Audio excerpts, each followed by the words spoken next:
जब राजा रामचंद्र बैठलन चौकावा हे बैठलन चौकावा। तब सीता ढरे नैना लो रहे, तब सीता ढरे नैना लो रहे। किया माना पड़लो सीता माई से बाप है, माई से बाप। किया माना पड़लो जेठा भाई है, किया माना पड़लो जेठा भाई है। नहीं माना पड़लई राम जी माई से बाप है, माई से बाप।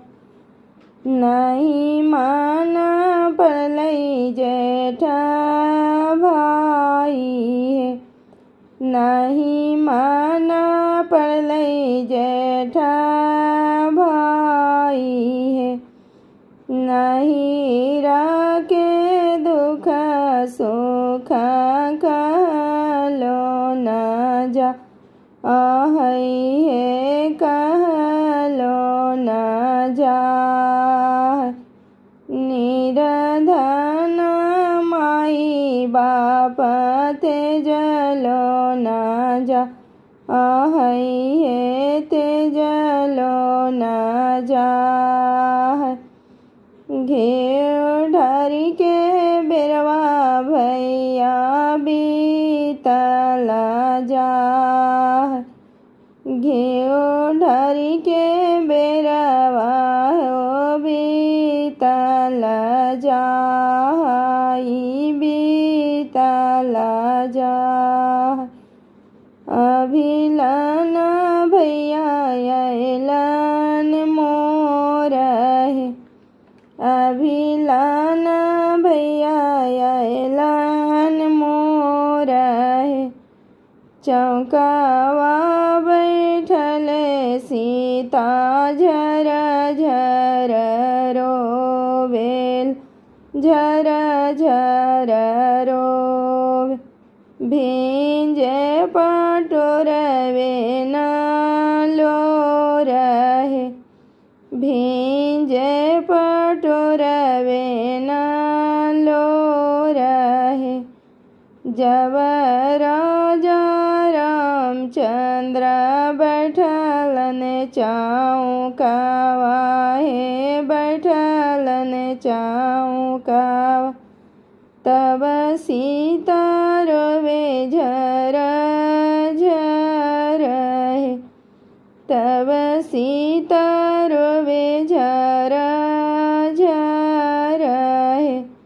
किया माना पड़लो सीता माईया से बाप जी माई से बाप।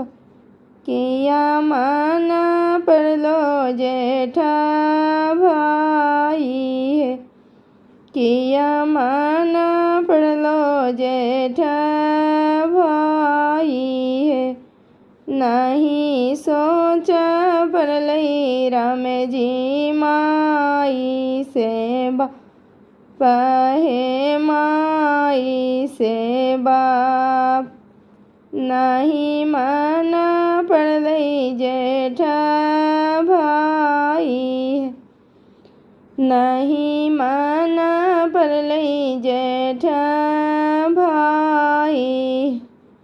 नहीं राके दुख सुख कहलो न जाई है, कहलो न जा।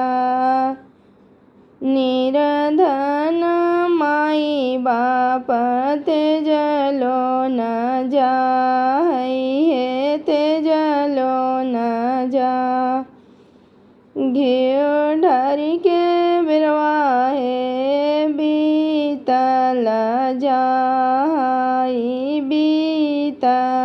રાજા